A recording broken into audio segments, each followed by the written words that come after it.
Sam's, welcome to the electronic series episode 1. இன்னைக்கு நம்ம பார்க்க போகிறது எல்இடி. எப்பயாச்சும் யோசிச்சிருக்கீங்களா இந்த லைட்லாம் எப்படி எரியுது? இன்னைக்கு தெரிஞ்சுக்கலாம் வாங்க. நம்ம டாய்ஸ், கார்ஸ், டெக்கரேஷன் லைட்னு எல்லாத்துக்குள்ளேயும் இருக்கிற இந்த சின்ன பொருள் தான் எல்இடி, அதாவது லைட் எமிட்டிங் டயோட். எல்இடிங்கிறது சின்ன எலக்ட்ரானிக் பல்ப் மாதிரி. இதுக்கு எலக்ட்ரிசிட்டி, அதாவது கரண்ட், பவர் கிடைக்கும்போது கரெக்டான டைரெக்ஷனில் அது பாஸ் ஆகும்போது லைட் எரியும்.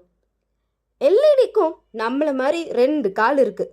ஆனால் ஒன்று பெருசாகவும் இன்னொன்று சின்னதாகவும் இருக்கும். பெரிய கால் வந்து பாசிட்டிவ் சைடு, அதாவது ஆனோட்னு சொல்லுவோம். சின்ன கால் வந்து நெகட்டிவ் சைடு, அதாவது கேத்தோட்னு சொல்லுவோம். இப்போ இதுக்கு முன்னாடி சொன்னோம் பார்த்தீங்களா, கரெக்டான டைரக்ஷனில் பவர் பாஸ் ஆகணும்னு. அந்த டைரக்ஷனை முடிவு பண்ணுறது இதுதான். இப்போ இந்த எல்இடிக்கு பவர் வேணும்னா பேட்டரியிலேருந்து தான் கிடைக்கும். பேட்டரியிலையும் இதே மாதிரி பாசிட்டிவ் நெகட்டிவ்னு 2 சைடு இருக்கும். ஸோ பேட்டரியோடைய பாசிட்டிவும் நம்ம எல்இடி பல்போட பெரிய காலான பாசிட்டிவ் சைடு ஒரு சைடில் கனெக்ட் ஆகணும். பேட்டரியோட நெகட்டிவும் நம்ம எல்இடியோட சின்ன காலான நெகட்டிவ் சைடு ஒரு சைடில் கனெக்ட் ஆகணும். அதுதான் கரெக்டான டைரக்ஷன். அப்போ தான் எல்இடி எரியும். இதே மாற்றி கனெக்ட் பண்ணோம் அப்படின்னா எல்இடி எரியாது. எல்இடி இப்போது நிறைய எலக்ட்ரிசிட்டி யூசேஜஸை கம்மி பண்ணுறதுக்கு நமக்கு ஹெல்ப் பண்ணுது.